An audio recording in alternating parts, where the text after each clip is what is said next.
All right, so we got our CTS rear subframe bushings. This one has a front and a rear position. You might be able to see in the light. The little F indicates that's front, and if you look, this metal core support is closer towards the front of the vehicle. That's true on the bottom and on the top. So, from front to back, top to bottom, part numbers 001,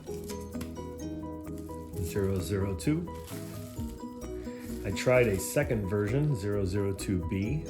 That's going to go in here. And then this is the rear for the V3.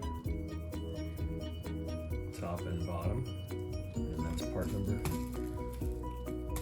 3 and 4. So let's take a look. 001.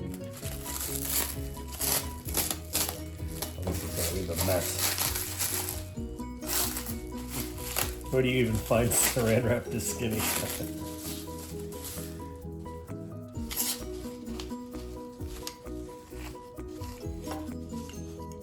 That looks like exactly what I designed.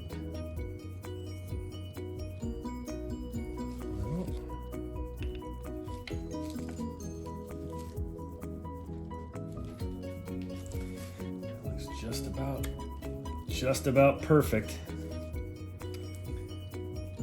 And once you put this in and bolt this thing into the car, this metal piece will be flush with the top.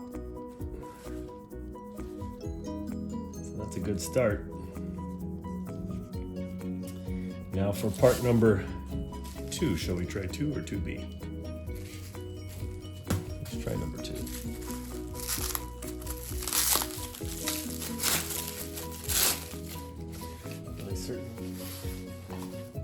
Look at that.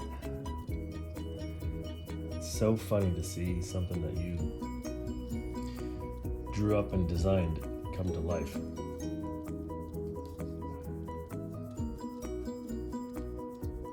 So I can tell by looking that that's the front, but only a little.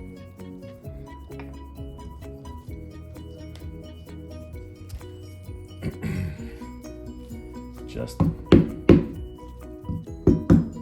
perfect. These fit perfect.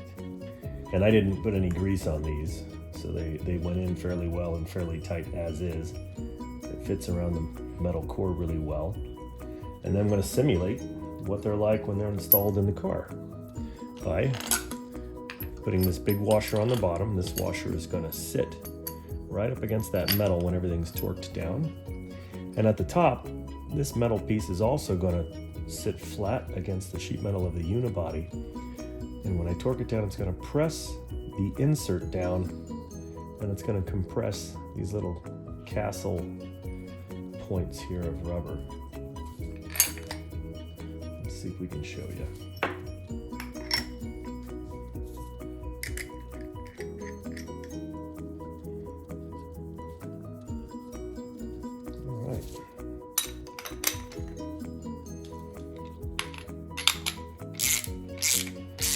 I'm just going to tighten it up until I know that I've hit metal on metal, which I have. And that's when the center pieces hit flush with the big washer up here, simulating the unibody. And the bottom has been torqued down just right, that now this entire bushing and the rear subframe that's connected to it is captured. Can't go up, it can't go down, and if you get a really good look, you see the little points of rubber are compressed in there just like we estimated. Same here on the bottom. And at least for the forward two positions, your subframe is going to be super positively located with a minimum amount of movement and with a minimum amount of increase in NVH. I'm happy. All right, so disassembling. You're going to see the rubber has pushed the insert back up just a little bit, but you can see where it was able, when these were compressed further, to sit right down and line up with the metal core of the bushing, which is exactly what we want. We don't want any gap between the insert and the core. And the same thing here, right? Again, the rubber points have pushed the insert up a little bit, maybe a millimeter, but otherwise, when this thing is in and torqued down, it sits perfectly. It's beginning to look a lot like Christmas.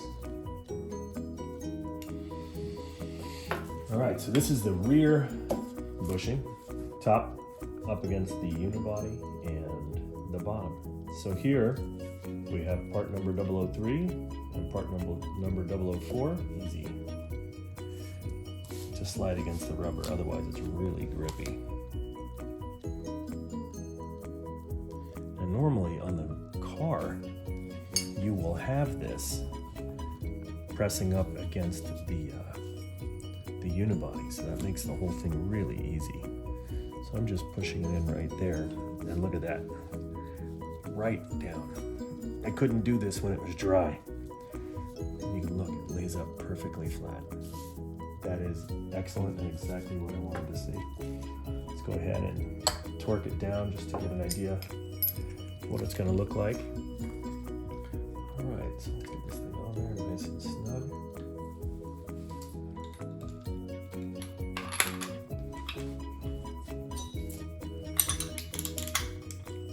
It's already tightened up metal against metal. Let's see where it's crunched up there. And look at this right against the light. You can see right underneath that washer. It sits in there perfectly. This is exactly how it's going to sit up against the unibody of the car, up underneath the trunk area. So it's not going to be able to move up, and you saw the bushing in there, it won't be able to move lateral. Let's move on to the next piece. All right, so we already tried part number 003. It fit perfectly. I'm not leaving it in, however, because I'm going to use these in a car. And if I have this pressed in, and I press this in, then it's almost impossible to get the two of them out. You can remove them by drilling a hole, tapping it, putting a small screw in, preferably two, and you can pull your part out, but I didn't bother. Moving to the bottom. And this is not greased up at all. Maybe I'll take a little dab, just a little dab, and just run it around the inside of the bushing, just to make it easier. Let's see what the big towel is. Look for the side that's beveled. I don't know if you guys can see that little angle. So essentially the hole comes up and it gets wider to make it slightly easier for installation.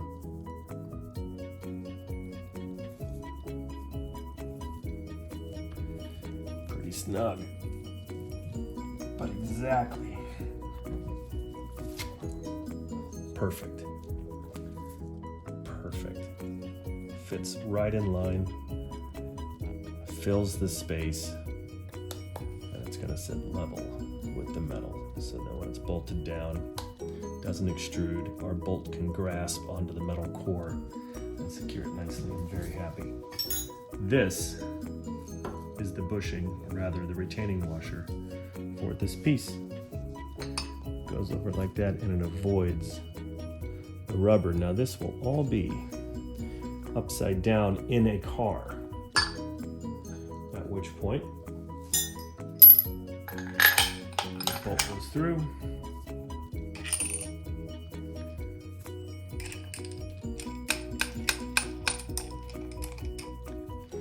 Let's take a look. We have to align this just a little. No problem.